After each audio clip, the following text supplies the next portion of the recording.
Today on the No Pillz Podcast. Today we're talking about cosmetic surgeries for men. Muscle enhancements, they're injecting fat into their deltoids, biceps, and upper chest. I've even seen folks online who are injecting, bodybuilders who are injecting oil into these areas, and they're getting swole. And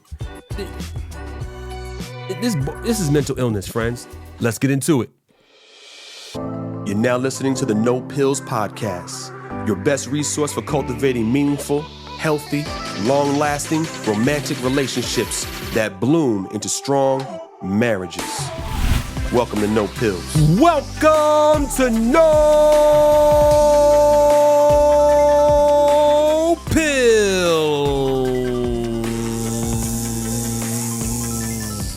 That's with a Z if you couldn't tell. Ha ha! Love, fully scripted. You, me, we are back, beloved. G-Man, your man, brother Gordon, let's go. Your brother from another mother, your guide through love, relationships, and all of the above. Yes, friends, today, your love life is a vehicle. It is. That vehicle comes with the owner's manual. That's the Bible. And the Bible's manufacturer is G-O-D, friends. Now listen, I understand that I know that I'm not for everybody. But friends, here's one thing we're going to do. We're going to keep standing on the word of God. We're going to keep referencing the owner's manual. We're not out here trying to chase trends, report on all the gossip. I'm going to continue to give you clear instruction from the owner's manual that will put you in a healthy marriage that's not going to fall apart, friends. I pray that this podcast is adding value to your thought processes when it comes to thinking about relationships or being involved in a marriage, courtship, because that's why we're here, friends. I could easily chase whatever's trending online, friends. Easily, I could do that. And whatever thing out there is getting 1 million, 2 million views, we could just go behind there, follow the wave and report on it and just become another news outlet, another gossip type, Hollywood type chasing. You know what I mean? Like, why? Who needs that? Listen, friends, don't you want real advice that's going to work? Don't you want real principle, real instruction, so you don't end up in a failed relationship, in a failed marriage? Today, we're talking about cosmetic surgeries for men, friends. Now, you rarely hear anybody talk about this because women are 90% of the consumers for cosmetic surgeries. So that other 10%, which is men, we rarely talk about. But we want to keep the standards equal across the board. If you get online, women we'll give women a hard time about being fake, being plastic, deception, deceiving us. Who are you really under that makeup? Catfishing, you need to cut that out. And sometimes I hear about men catfishing women and so forth and so on. But because the market is so big, the beauty industry is so massive, it's a behemoth of a thing, and women are just consuming, sucking down all the product and have all these beauty channels, and you can get in where you fit in. Men are selling eyelashes, friends. I mean, it's crazy. Follow the money, okay? Follow the money. So what about men? Is it okay for men to get cosmetic surgeries? If women can put on wigs, or if they should, or maybe they should not be putting on wigs, but if we say they can, if we say it's okay as a culture, as a group, then what about the short kings that gotta, we don't have to, but the short kings that choose to put lifts in their shoes? What's good for the goose is good for the gander, right? Is there a double standard at play here? Does anyone care? Do women care about men with cosmetic alterations? Do they care if a short king puts inserts in his shoes? Ladies, let me know down in the comment section. before we even delve deeper into this topic today, this discussion today, let me know in the comment section right now, how do you feel, before you hear anything, how do you feel, don't cheat, before you hear the podcast, how do you feel about men participating, getting cosmetic surgeries? Is that a turn on, turn off? Do you think it's effeminate? Do you care if a short king puts wedges, lifts in his shoes? Let me know. Do you feel like there's a double standard? Do you feel like it's all about what women are doing to beautify themselves, but when men do it, it's completely okay, or we just don't talk about it? Let me know. In 2025, men are expected to get cosmetic procedures to enhance their physique, define their jawlines, and rejuvenate their eyes, friends. And rejuvenate their eyes. Okay? Those are physical procedures that are going to focus on the physique of the male anatomy. Liposuction. Men are getting liposuction. Man, it sounds crazy, wild to even say that. It sounds strange in my ears. Liposuction. Okay, now for those of you who don't know what that is at all, okay, removes the fat from those stubborn areas, like the abdomen or chest. Friends, fat cells are removed. Now, here's the interesting thing I learned. First of all, in preparation for this podcast, I'm over here watching Dr. Miami. I'm like having to find out what all these medical cosmetic procedures are and so forth and so on. I feel like I've taken a trip to Florida or something. I've gone to the Dominican Republic. I've gone on. I don't know if I have. I'm like questioning myself. Like, do I have any cosmetic surgeries? It's like crazy. I've been to Miami and back, friends, online, that is. Fat cells, okay? So here's what I learned while I'm looking this stuff up. Fat cells. You don't get new fat cells, friends. Once you remove fat cells, they don't come back. All right, so fat cells either increase in size or decrease in size based upon your lifestyle habits. And I guess maybe suppose if there was some genetic disorder, I'm not sure that is even real, if that exists. But if it were, they just shrink, enlarge, okay? But when you remove them, they're gone forever. Now, here's my thought with that, just off the rip. Man, God gave me the fat cells because I need the fat cells. Come on, talk to me. The manufacturer says, hey, you need fat cells in case you find yourself in a cold area. You know what I mean? You need the fat. Do not remove things from my body that I need.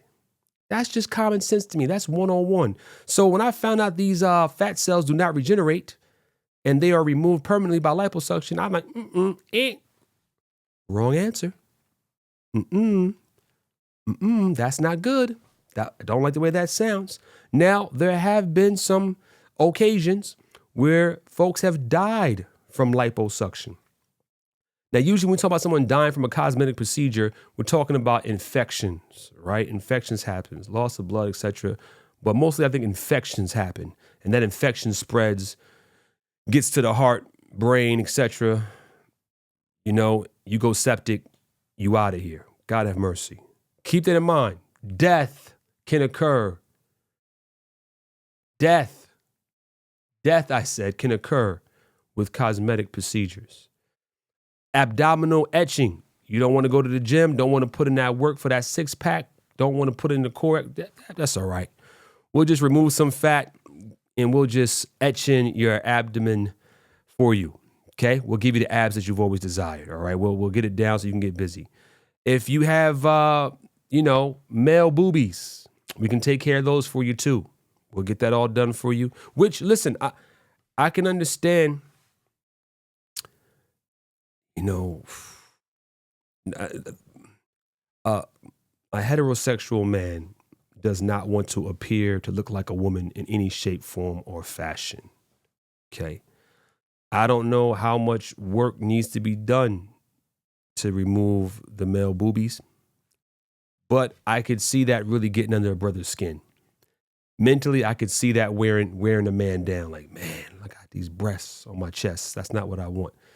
So I didn't take time to drill down on if you could naturally get that all removed, that fat that's, around the nipple there. And, I want to assume that good, healthy lifestyle and some hard time at the gym could, but potentially maybe you would have to be stuck with that. But muscle enhancements, they're injecting fat into their deltoids, biceps, and upper chest. I've even seen folks online who are injecting, bodybuilders who are injecting oil into these areas, and they're getting swole. And this is mental illness, friends. And walk around looking like this disfigured marshmallow man. Like, I'm just keeping it honest. I'm keeping it real here. What else can you call that? Like, you look fine the way. All right, okay. Jawline and chin definition. You can get injectable fillers. Men are getting injectable fillers, friends. These are all men we're talking about right now. Okay, so let's go back. Men are getting liposuction. Men are getting abdominal etching. Men are getting surgery to remove the boobies. Muscle enhancements are going on. They're injecting oil and fats into biceps and upper chest. They're injectable fillers. They're putting it inside their jawlines. And then there's chin surgery where they insert a fake chin in your chin augmentation. Okay. Now, I'm going to say this. This stuff all works. Like, if we're on the female side and we're talking about getting your eyebrows done, getting fake eyelashes put on, makeup, jawline, liposuction, it all works as far as aesthetically making you more appealing to the opposite sex. Okay, I mean, unless it's done, it's botched, whatever, and you don't end up losing your life, it has an impact. The reality is usually a person who's a little thinner looks a little better normally, right? So anything that's making your face look thinner, contouring this, contouring that, abs, a person who is fit is seen to be attractive. So these things, you will get the desired outcome and effect. Just at what risk? Mentally, physically, spiritually, morally? That's the question. Eyelid rejuvenation. Okay, men are getting excess skin removed around. This is usually older men would do this. Upper and lower eyelids, neck lifts, hair transplants. Do you know, men, that there have been men that have died from hair transplants? I found out. I'm like, what? Infections, right? Hair transplants. Could you imagine losing your life for some liposuction, for a hair transplant, and you out of here? And you gone. Adios, amigos. Men have leg lengthening surgeries now. Gosh. They insert rods into their thighs and their lower leg bones to become taller.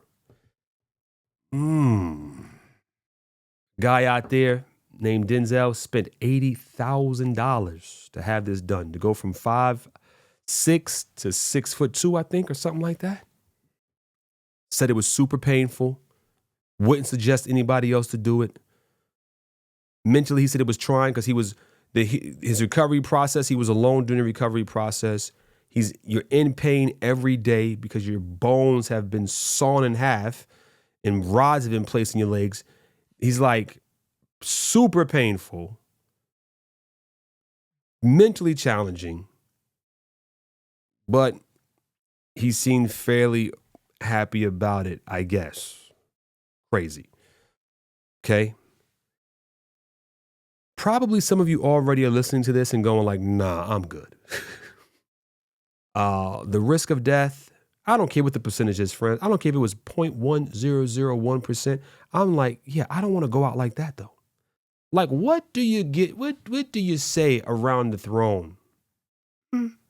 What do you tell God? Hey, Lord, I wasn't really feeling, so I got this and then that. Yeah, I got sepsis and died.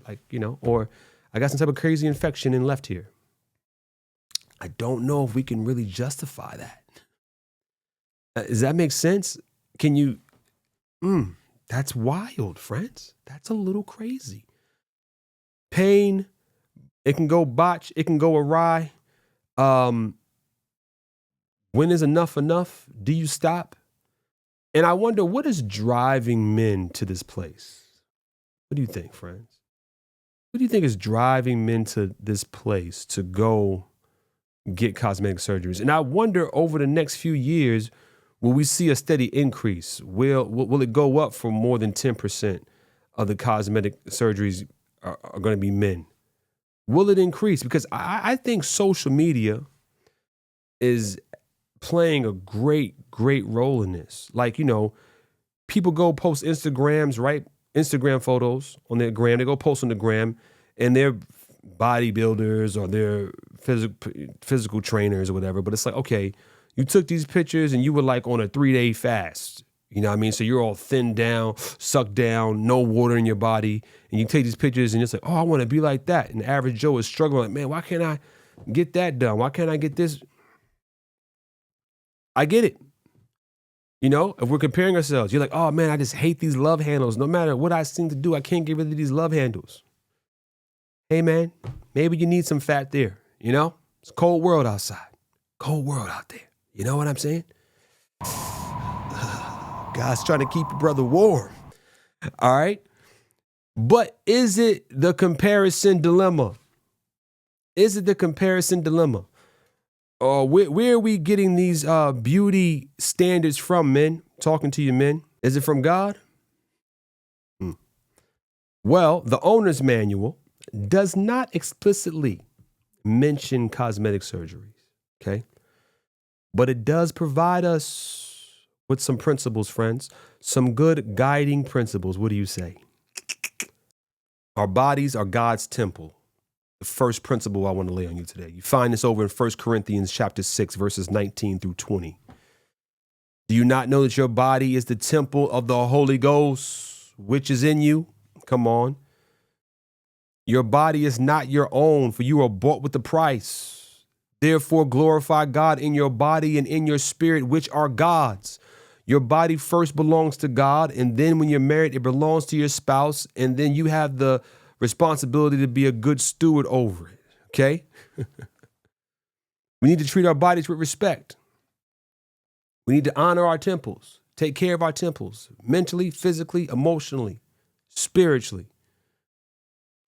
That's it. It's not your own. So first thing you need to do before you go make any alterations, before you go make any changes, you need to ask the owner of your body, is it okay? Hey, God, just coming to you in prayer now, asking you, is this procedure something you would have me to do with your resources and with your body? You want to be avoiding vanity. Come on, second principle. You want to be avoiding vanity and pride. By what? Focusing on the inner beauty. A lot of times we have no problem giving these verses to the women, but they are applicable to the men as well. 1 Peter 3, verses 3 and 4. Whose adorning, let it not be of the outward adorning of the plaiting of the hair and the braiding and the wearing of gold, for attention, of putting on of apparel or expensive apparel, but let it be of the hidden man of the heart. Come on, in that which is not corruptible, even the ornament of a meek and quiet spirit, which in the sight of God is of great peace, inner beauty. Men that provide, men that are masculine, men that love, men that protect. Come on. Yeah, that's that inner beauty that a woman is attracted to. When she feels safe and protected and loved and knows that this man loves God above everything else. Insecurities, friends. Are we trying to overcome insecurities? Are we being led to these things, men, through vanity? Have we now too been bitten with the vanity bug? With the serpent of deception? Are we out here looking for human approval? There was something in my spirit growing up. It was like, hey man, if a female didn't want me for me within reason, if I'm living, if I'm healthy, if I'm not, then she's just not the one for me, man.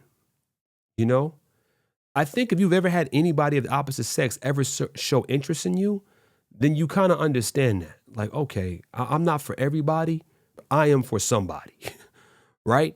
But maybe if you've never had anyone ever show any interest in you, you maybe can start to think like, hey, I'm broken. But I bet you a lot of that are things that you can fix without surgery. Your attitude, your outlook on life, getting locked in with God, getting locked into a small group, belonging to a church, finding community, getting into the gym, eating healthy, being more outgoing.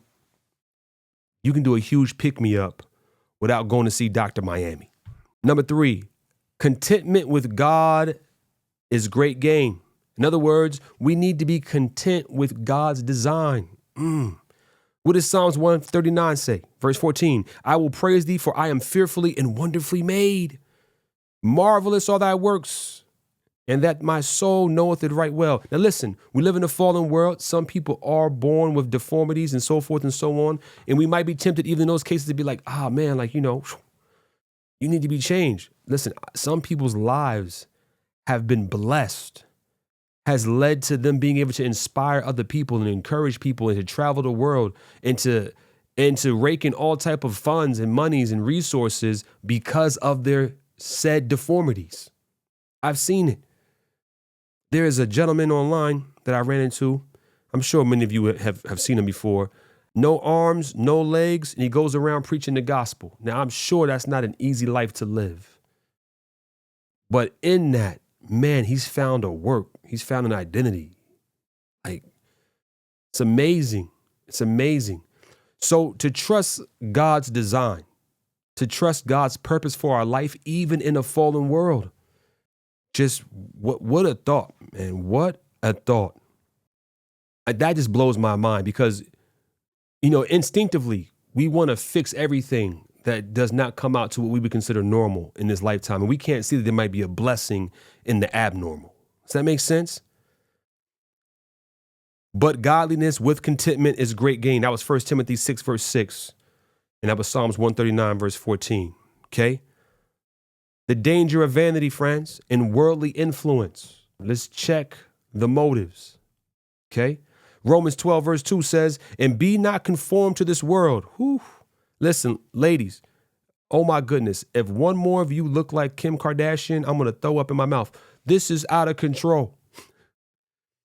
Like all look the same, cookie cutter, all goodness. And it seems like the men, we're catching it too. We all want to be 6 foot now. We all got to be 6'2". We all got to this variation. There's beauty in variation.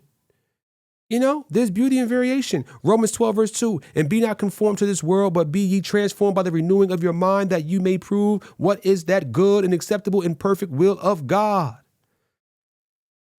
If you're desiring these physical changes, men, because you've been watching all these street interviews and all this pressure from women that you don't want or you shouldn't want anyway, let me talk to you. Why would you want a vain, empty, shallow woman's attention anyway? Can I talk to you, men? Why? Why are you out here trying to get a gold digger's attention? Oh, I want the gold digger to choose me. Oh, I want the girl with the fake body to choose me. In order to make her choose me, I have to go get a fake body too, so we can be fake bodying together. Get out of here.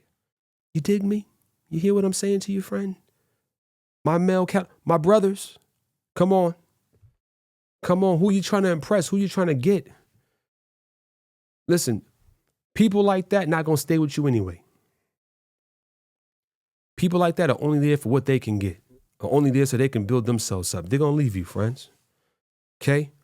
If your desire for cosmetic surgery, friends, is being influenced by worldly beauty standards, you need to check that. Because that may lead to pride, materialism, and dissatisfaction. You won't be satisfied. Right? All the females that tell you, well, not all of them. Some of the females have come forth over the years and let us know, like, yeah, man, once you start getting alterations, one plastic surgery leads to another plastic surgery, leads to another plastic surgery, which leads to another addictive. Now you're getting surgeries to fix the past surgeries. You're never satisfied, friends. As Christians, as believers, we are called to seek transformation of character, not just transformation in our appearance. When God met the demoniacs and he cured them, healed them, delivered them from demonic possession, they were naked when he found them, cutting themselves with stones and rocks. But when Jesus got done with them, they were sitting there at the foot of Christ, clothed and in their right mind, no longer naked. I'm not saying God is not involved or cares about your outward appearance at all, but we should be worried about transforming the character as Christians. The motive matters, friends. 1 Samuel 16, verse 7, but the Lord said unto Samuel, look not on his countenance or on the height of his stature, because I have refused him. For the Lord seeth not as man seeth, for man looketh on the outward appearance, but the Lord looketh on the heart of a man. Let us not forget this, friends. Why do you want the plastic surgery? Why do you want the cosmetic surgery? Why? Is it of a medical necessity? Now we're having a different discussion. If it's for a medical necessity, reconstruction after an accident or an illness, hey, what do we want to say? Our identity should be bound up in God. Okay? You're a hardworking man. You take care of yourself. You eat right. Stay active. You're honest. You stay groomed, stay clean, stay kept. All right, fellas, you'll be okay. I didn't say it would be easy. I'm not saying that women are just going to be falling off of trees at your feet, but your self-confidence and your self-identity will be locked into a healthy place, and you won't be chasing these unrealistic expectations of the world. And please don't overlook this stewardship principle that I mentioned earlier. When we're talking about the responsibility in stewardship, you're spending excessive money, you're being irresponsible with the finances, and are you participating in something that is harmful to your body? $80,000 to be 6 inches taller. I don't know, friends. That's God's money, $80,000 to make myself. Billion dollar industry is the cosmetic industry, friends. Ooh. People starving in the world, nothing to eat, going to bed hungry. We're spending thousands of dollars on wigs, eyelashes, abdominal etching, liposuction, BBLs. Men are out here too, didn't mention this, but getting calf inserts, putting fake calves in their legs. How many women have come out in recent years and said, man, I had these breast implants and they were making me sick. Putting these foreign objects in your body. You won't be long with the calf inserts too and everything else, I'm sure. The oil that men are injecting into themselves. You're harming the body of Christ. You are supposed to be protecting the temple of God, not destroying the temple of God, friends. You are a steward over this body that does not belong to you, but you're poisoning it. You're killing it. Romans 12:1. I beseech you, therefore, brethren, by the mercies of God, that ye present your bodies a living sacrifice. Come on. Holy, acceptable unto God, which is your reasonable service. Here's some other concerns for you. You marry somebody, you like to know what your kids are going to look like. If you and your wife both have all this cosmetic surgeries done, you don't even know what your kids are going to look like, man. You're going to be like, whose baby is that when it comes out? Like, that's not our baby. We don't look like that. Pretty privilege is a real thing, friends. People who are seen as more attractive do get treated differently in this world. So if you've grown up as the ugly duckling, and then you go and get this cosmetic surgery, and now you become this beautiful swan, that might mess you up mentally, man. Like, it may just jade you and harden you to society and people. You might be like, man, you might start feeling like, man, I hate humanity because when I was ugly, you didn't love me. But now that I'm beautiful, it might just throw you into a tailspin, man. Might send you off your rocker. Might just get you to do something you don't want to do. There are mental implications to altering your physical, the outward. There are inward implications to modifying the outward. I want you just to consider that, friends. And men, let me remind you, as I always remind the women, Satan, okay, male cherubim, male angelic being. That's how angels usually present it. They present in the male, in the masculine. He fell because of his beauty. That was a part of the reason that Satan fell, because of vanity, because of how good looking he thought he was, because of how beautiful he was. That started with the male mind. Men, are you following Christ or are you following Satan when you're looking to have cosmetic surgery? So let's recap. If it's medically necessary, burn victims, reconstruction surgery, birth defects, etc., there's likely no chance for that to be a sinful activity, okay? But, my brothers, if you're out here doing this for vanity, if it's pride, if it's discontentment, if it's excessive focus on the appearance, if it's from deception, if you want to be deceptive, if you are getting cosmetic surgery to be deceptive, to promote a lie, to promote something that's not true, If you're getting cosmetic surgery because you're lazy and just don't want to put in the work, just to be liked for the female gaze, seeking approval from others and from the world, this could lead you into sin by fostering your insecurities, materialism, and idolatry. So I think one of the keys, or the main key, friends, and only you, male or female alike, the main key that you have to do that I can't answer for you, you go to the Bible, you read, and then you need to check your heart with God. Ask yourself, why am I wanting to do what I want to do? Because God is leading me to it, because I see the rest of the world doing it. Why do I think that my current weight, if I'm not obese, and I'm like, why isn't going to the gym enough? Why isn't eating healthy enough? Does this decision glorify God, or is it self-serving? I'm Gordon McGee. This is the No Pillz Podcast, Love Fully Scripted, and I'm signing off, and I will catch you next week.